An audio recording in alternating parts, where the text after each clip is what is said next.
Ladies, gentlemen, boys, girls, innies, outies, in-betweeners, it's me, Dan, and welcome back to another PAP Reports, The Bad Bits. It is Tuesday, September the 29th, 2020. Paedophile, 55-year-old Andrew Ryan from Upton Road in Widnes was found to have had what was called a library of more than 20,000 child sex images on hard drives at his home, but has been allowed to walk free from court by Judge Thomas Teague, QC, at Liverpool Crown Court. Ryan had been collecting his sickening images for some 10 years, and when police arrived at his home in Widnes and told him why they were there, he is alleged to have said, "Oh shit," and then admitted to being in possession of the sick material. Police are said to have found 934 images of children being raped, 789 images of children involving non-penetrative activity, and 19,431 indecent images of children not engaged in sexual activity.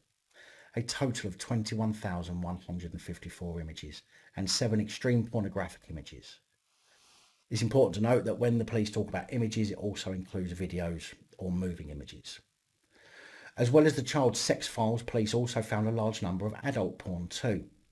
In a police statement, Ryan said, "I'm ashamed of what I've done and can only apologise."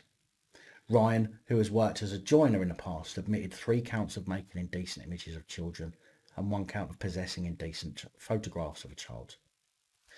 Joe Maxwell, defending, described Ryan as a hard-working man who had retired 2 to 3 years ago, and that since proceedings began, Ryan has taken active steps to address his offending. "Fucking bully for you, cunt." She stressed Ryan made full admission and accepted responsibility 12 months ago when proceedings began. Maxwell said, "I ask the court to not only bear in mind the full admissions and good character, but also the steps he's taken to address his behaviour since these offences have come to light. He's motivated to continue with that." Judge Thomas Teague, QC, sentencing, detailed the risks of becoming addicted to pornography. He probably knows. He noted that the fact the law doesn't criminalise an activity doesn't mean it shouldn't be done. But it does criminalise the activity of downloading, owning and distributing child porn. So yes, the law does criminalise an activity. Judge Teague accepted that Ryan does present some risk to the public, however, concluded that Ryan's ongoing rehabilitation would be more effective in reducing the risk to the public than the 4 months he would spend behind bars. Ryan was handed an 8-month sentence, suspended for 18 months. Now, I do this often, but it's important to note the disparity. I was given an 18-month suspended sentence for 2 years for growing some weed. This cunt gets 8 months suspended for 18 months, way less than my own sentence. How'd you work that out? He must also complete 10 rehabilitation activity requirements and sign the sex offenders register for 10 years. The sexual harm prevention order was also put in place for 10 years. On the 23rd of January this year, we're going back in time now, we spoke about 34-year-old Police Service of Northern Ireland Constable Robert Ainscow, a paedophile copper who had the nerve to complain to the police ombudsman about a newspaper revealing where he lived after it emerged he was living next to a family play park. Ainscow was jailed for 13.5 months for possession of more than 16,000 child sex abuse images and for misconduct in public office. The misconduct related to taking photographs of himself in a Police Service of Northern Ireland police station toilets in full uniform with his cock out and sending the images to 3 women. At Craigavon, Crown Court in November, he admitted 6 counts of misconduct in public office and 13 charges of making indecent images of children, with all the offences committed on dates between February 2014 and September 2016. He was also banned from working with children for 10 years and imposed a decade-long sexual offences prevention order designed to protect the public. Well, this piece of shit is back, and it's for breaching his sexual offences prevention order. Clearly not that they're preventative anyway. At the hearing at Belfast Magistrates Court on Friday, the 34-year-old was charged with breaching the SOPO and... At a hearing at Belfast Magistrates Court on Friday, the 34-year-old was charged with breaching the sexual offences prevention order on May 16th this year by staying at an address without the approval of his designated risk manager. Thankfully, nothing more serious, but it just goes to show the mentality of some police who simply think they are above the law and that laws don't apply to them. The case has been adjourned until October the 9th, while the sick cunt's defence attempts to prove that he didn't breach the sexual offences prevention order by being at a place he was banned from being. Another former teacher now who likes children way too much. 30-year-old Christopher Perry, a music teacher of Lancaster Drive in Paynton, stitched himself up after sending explicit messages to decoy profiles online of girls aged 11 and 12. His explicit messages were sent to decoy accounts from 2 separate police forces last year. He was arrested at Gatwick Airport as he headed for a summer camp in Philadelphia in June 2019 after police became concerned at his potential contact with children. Perry admitted 2 counts of attempting to incite a child to sexual activity and 2 of attempted sexual communication with a child. Judge Peter Johnson, sitting at Exeter Crown Court, also put Perry on the sex offenders register for life and made him subject to an indefinite sexual harm prevention order, allowing police to monitor his online activity. He said, "It is clear you were doing it for your own sexual gratification, which you described in graphic detail.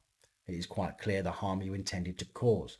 The problem with online or remote abuse is that there is a risk of being oblivious or uncaring about the psychological effect. It is impossible to pick up visual cues, and there is a risk of causing incalculable harm through the inappropriate early sexualisation of children." Perry was jailed for 2 years, 8 months. Not suspended. We love it when we hear those words. Not suspended. We don't hear it half as much as we should though, unfortunately, but what I want to highlight here is that the judge put this cretinous cunt on the sex offenders register for life and made him subject of an indefinite sexual harm prevention order, which certainly should, in my opinion, be the case for every one of these sick, cretinous cunts. Surprise, surprise, another police constable paedophile, this time from West Midlands Police. Mark Forth, attached to Coventry Police, has been suspended while current criminal proceedings are ongoing after appearing at Warwick Crown Court on Friday, September the 25th, charged with rape, intentionally touching the girl under the age of 13 in a sexual manner and inciting a girl to engage in sexual activity. All offences are said to have occurred in Nuneaton. The sick cunt has also been charged with 2 counts of misconduct by engaging in a sexual relationship with a member of the public, which was an abuse of the public's trust, one of whom was a victim of crime. Forth has pleaded not guilty to all of the charges, of course. Forth from Kenilworth Drive, Nuneaton, will next appear at Warwick Crown Court for a pre-trial hearing in July next year, with a trial date set for August 2021. A spokesperson for West Midlands Police said the defendant is a West Midlands police officer but is currently suspended from his role as a response officer in Coventry, pending the outcome of the criminal trial, where he will use mental health as an excuse for a lighter sentence, as laid out on page 2 of the police's paedophile handbook issued by the College of Policing right after page 1, which states, "Don't get caught," in bold lettering. They don't have a police paedophile handbook that I know of. Big thank you to every single one of our channel supporters, especially channel Patreon supporters. Thank you so much for your support. It really does help. And that is it for today's Too Much for YouTube. Please like, share, comment and subscribe. Let me know your thoughts, as I'm pretty sure many of you will. And until next time, please stay safe. Please look after each other. Please film the police. And make sure you film other officials as well, because they're all a bunch of cretinous arseholes. Good night, all. Thank you for taking the time to watch this video. If you like the content and you'd like to help support the channel, you can do so. In the description of every video, there are some links to ways that you're able to help support the channel so I can continue putting out content. If you're unable to help us in that way, hit that subscribe button up the top there. If you haven't already, become a subscriber. That is support enough. Share the videos, comment, like, it all helps. If you're looking for something else to watch, up top there is my latest video. Down the bottom there is a video that YouTube recommends for you.